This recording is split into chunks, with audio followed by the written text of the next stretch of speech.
The film begins with a man named Sam, who is traveling by train.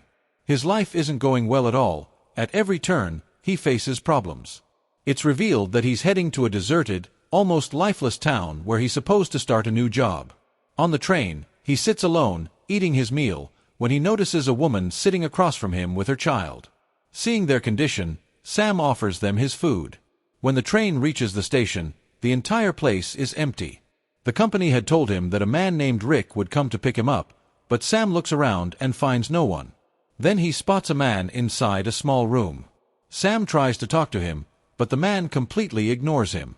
Sam asks where the bathroom is, and the man just points without saying a word. Sam gets irritated but stays quiet and goes to the washroom. While he's inside, he hears a man's voice from outside saying, "Hurry up, man! Even the water here costs money." That man is actually Rick, the one who was supposed to take him to the company. Sam replies, "All right, I'm coming." They both get into the car and start heading toward the company. On the way, Rick says, "You'll have to pay $300 for the ride." Sam is shocked and says, "But the company told me it was $200. Rick snaps angrily, "If you can't pay $300, get out right now." Sam realizes there's no other option, so he agrees. After some time, the heat becomes unbearable. Sam tries to turn on the air conditioner, but Rick angrily says, "Don't touch that. If you turn on the AC, the engine will die." Suddenly, one of the tires bursts. Rick doesn't move a finger. Instead, he tells Sam to fix it himself. Sam, helplessly, starts changing the tire. While doing it, he notices a dog attacking and killing another dog. The sight terrifies him. Rick walks over and says, "Why are you shaking? This happens all the time." Then he finishes off the injured dog himself, saying it's better than letting it suffer. Sam, scared and exhausted, somehow manages to finish changing the tire. They get back on the road and drive until nightfall. They stop to refuel and decide to spend the night there. They collect some wood and start a fire. Rick asks, "Why are you going so far for this job?" Sam says, "Life's been tough. I just want to stand on my own feet. I believe that company might finally give me a real chance." Rick looks at him and says, "You seem like a good guy. But the place you're heading to, it drains people dry. No honest man survives there." Sam replies, "Let's see what happens." The next morning, their journey continues.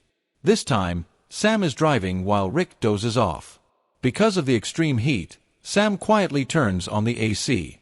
A few moments later, the engine gives out. Rick wakes up furious at him. It happens. "Hey, I told you not to mess with the AC." He angrily gets out of the car. Sam also gets out and apologizes to Rick. Rick gets even angrier and says, "Shut up, I don't want to hear your voice." After that, Sam goes to pee. A little way off, he sees a shining rock. When he goes closer and looks carefully, he realizes it's pure gold. He immediately calls Rick. "Oi, come check. Am I dreaming?" As soon as Rick sees it, he's shocked. He takes out a lighter, lights it, holds it to the rock and says, "If it blacks, it's a normal rock, otherwise it's pure gold." The rock doesn't change at all. So it's confirmed, gold. Now both of them get their tools out and start digging so they can take the gold out. They try with all their strength, but the rock doesn't budge. Rick tries to tie the gold to the car with a rope to pull it, but the rope snaps because the gold is too heavy. After that, they keep working. They dig the whole day. Now the sun begins to set. Rick says, "Quick, gather some wood. Wild dogs are roaming around. They'll attack us at night. If we light a fire, they'll run away." They collect wood, light a fire, and in their joy they start singing and dancing. Rick hugs Sam and says, "I'll buy you a full AC car." At night they sit and make plans. Rick says, "This gold rock is massive. Even if we dig for months, we won't be able to extract it. So one of us should stay by the rock while the other goes to fetch a digging machine." Sam says, "Brother, you go get it. I'll keep watch over the rock." Rick replies, "No, brother, you go. I'll sit by the rock. This is a desert. Wild animals are everywhere. You won't be able to endure it." Sam says, "No problem, don't worry about me. I'll survive. Besides, you're a thief. You might run off with the gold. How can I trust you? Rick says, All right, brother, I'll go. You watch the gold. The next day they share rations. Rick gives Sam a satellite phone so they can stay in contact. Rick says, A friend of mine has the digging machine. I'll bring it. Just pray the car doesn't break down on the way. It may take me 5 days to return, and then he leaves. Sam covers the gold with soil so that if anyone passes by they won't see it. He sets up a small tent next to the rock and puts all his belongings inside. Before the sun goes down, he gathers wood to light a fire at night. He lights the fire and sits. He eats a little and saves the rest. Suddenly, he hears the sounds of wild dogs and realizes that being alone makes him easy prey. He gets scared, grabs a knife, and falls asleep clutching it. The next morning, he wakes to the blazing sun. He is very hot and exhausted. He hasn't slept well and the heat is burning his skin. Then the satellite phone rings. Sam runs to the phone, but the call has already cut off. He sits in the tent staring at the gold and imagines that the first thing he'll buy with the gold is a big house. Then Sam wanders around the nearby area. A little distance away, he sees a crashed plane. He immediately goes to the crash site and decides to stay there. But from there, the gold rock is out of his sight. So he takes some pieces of the plane and builds a tent near the rock. Sam rests for a while to save water and recover from fatigue. Suddenly, he hears noises outside like someone is stealing the gold rock. He goes out but finds nothing. The rock is exactly where it was. He sits by the rock. Then an idea occurs to him. Why not cut off a piece of the gold rock? Sam picks up the stone and begins to break it apart. He manages to break off a large piece of gold, cleans the dirt off it, and keeps it with him. Just then, Rick calls. Sam says, Bro, where are you? The sun has destroyed me. Rick replies, Man, the engine broke down. I'll be a bit late. Sam says, Hurry up or I'll die of thirst. Rick says, It's going to take me a few more days, and hangs up the phone. That night, Sam sits by the fire as dogs begin howling all around him. He gets scared, thinking they might attack all at once. He grabs a burning stick to scare them away and stays awake all night out of fear. When morning comes, he tries to sleep, but his skin has been burned by the sun, and the pain keeps him awake. He goes to drink water, but very little is left. Suddenly, he sees a snake crawling toward him. He tries to kill it so he can eat it, as his food has nearly run out. But while killing the snake, his water bottle falls, spilling most of the water. Only a little remains. He returns to the plane wreck area, hoping to find something to eat or drink. Then he sees someone approaching from a distance. He quickly hides inside the plane. The person comes closer and calls him out. It turns out to be a woman who wants to talk to him. But Sam refuses to speak. The woman asks, What are you doing here? And why did you choose this place? Sam remains silent. After a while, he tells her she can stay in the plane, then leaves. The woman says, You're hiding something from me, and starts following him. She reaches his camp and keeps asking how he ended up there. Sam gets nervous. He thinks, Before she sees the gold, I need to get rid of her. He says angrily, Why did you follow me? You don't belong here. You should leave right now. The woman replies, I'm not going anywhere until I find out why you're trying to send me away. You must be hiding something. Just then, her eyes fall on the gold. She says, So that's what this is about. You want to keep all the gold to yourself. Listen, I'm not leaving until I get half of it. Sam gets furious.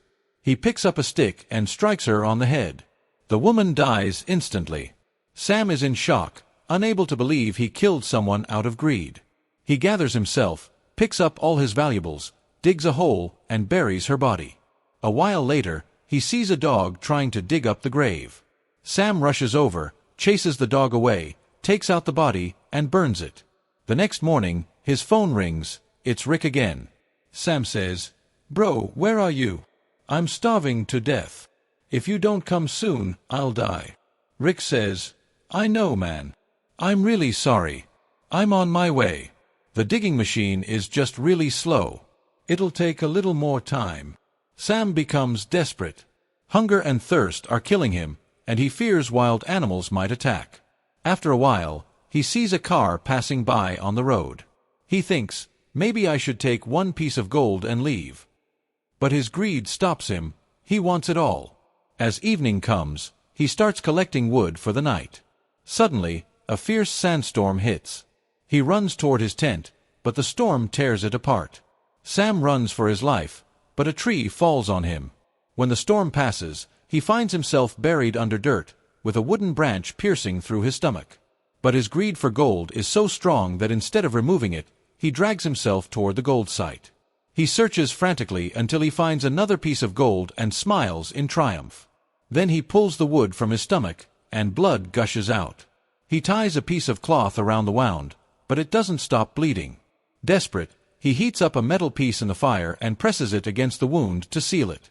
The pain is unbearable, and he passes out. When he wakes up, he starts seeing the woman he killed everywhere. His mind begins to slip. He can't tell what's real anymore. His phone rings. It's Rick again. Sam screams, "That woman's everywhere. She's haunting me." Rick says, "What woman? Don't let anyone find out about the gold. If someone knows, kill them." But Sam is too weak to do anything. He can't even stand. He's crawling on the ground. Then the woman appears again, but this time there are no wounds on her face. She gives him water and offers to help. But blinded by greed, Sam refuses. Terrified, he says, "Stay away. I killed you." The woman calmly says, "Just tell me one thing. Did my twin sister pass through here?" That's when Sam realizes she's not a ghost but the dead woman's twin sister. He says, "No, I haven't seen anyone. Please, just go." The woman leaves. Soon after, wild dogs surround him. He calls Rick, crying, "Bro, please come quickly. The dogs are going to kill me." Rick says, "Hold on, I'm almost there." But before he can say more, the dogs attack. They tear him apart. Meanwhile, we see Rick watching everything through binoculars from a distance. He had arrived days earlier with the digging machine and was just waiting for Sam to die so he could take all the gold for himself. When he's sure Sam is dead, Rick drives to the site to collect the gold. But suddenly, an arrow strikes him in the chest, killing him instantly. The one who shot it is none other than the twin sister of the woman Sam had murdered.